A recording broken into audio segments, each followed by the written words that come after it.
کی از بندگی آزاد شوی، صاحب خانه آباد شوی.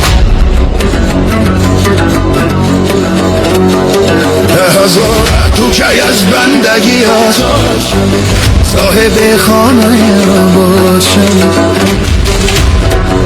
صاحبی زندگی و خانه آباد شوی، تو کی از بندگی آزاد شوی. صاحبی زندگی و خانه آباد شوی، تو کی از بندگی آزاد شوی.